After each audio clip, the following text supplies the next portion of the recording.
నమస్కారం. సంచలనం TV news కి స్వాగతం. జై గణేష, బాయ్ బాయ్ గణేష, గణనాథ ఇక సెలవు. భారీగా విగ్రహాలు నిమజ్జనం, భారీగా తరలి వచ్చిన జనం.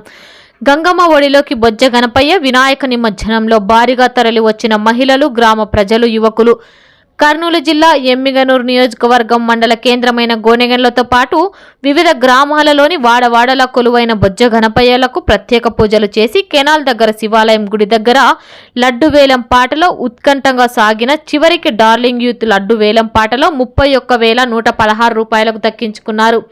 అలాగే అన్నదాన కార్యక్రమాలు నిర్వహించారు. అనంతరం గోనెగండ్లలో నీలకంఠేశ్వర స్వామి దేవాలయం, సంత మార్కెట్ బజార్ బీరప్ప దేవాలయం, కిందిగేరి శివాలయం దగ్గర చాకలి వీధి, BC colony, Lakshmipeta, Sriram Nagar colony, Chaduvula Ramayya colony, Sri Chintalamuni Nallareddy Swamy దేవాలయం, శివాలయం వీధిలో ఆయా కమిటీల ఆధ్వర్యంలో బొజ్జ గణపయ్యలను సాంస్కృతిక కార్యక్రమాల నడుమ భారీ ఊరేగింపుగా సాంస్కృతిక కార్యక్రమాలతో యువకులు ఉత్సాహంగా డ్యాన్సులు, ఈలలు, కేకలు వేస్తూ గాజుల దిన్న ప్రాజెక్టుల నిమజ్జనం కార్యక్రమాలు నిర్వహించారు.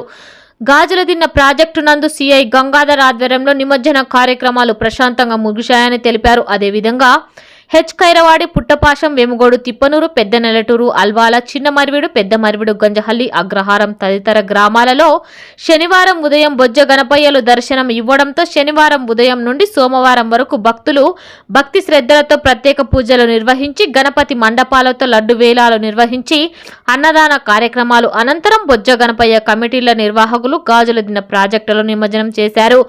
నిమజ్జన కార్యక్రమం దగ్గర కానీ బయలుదేరే సమయాలలో కానీ ప్రత్యేక నిఘా ఏర్పాటు చేశామని, ఎలాంటి అవాంఛనీయ సంఘటనలు జరగకుండా చూసుకోవాల్సిన బాధ్యత వినాయక బృందం వారిపై ఉందని స్థానిక సిఐ గంగాధర్ ఆధ్వర్యంలో పోలీసు భారీ బందోబస్తు నిర్వహిస్తూ ఎలాంటి అవాంఛనీయ సంఘటనలు జరగకుండా జాగ్రత్తలు పాటించారు. ఈ కార్యక్రమంలో ఆయా బొజ్జ గణపయ్య కమిటీ సభ్యులు, పోలీసులు, ప్రజలు తదితరులు పాల్గొన్నారు. సంచలనం టీవీ న్యూస్ తో రిపోర్టర్ సూర్య.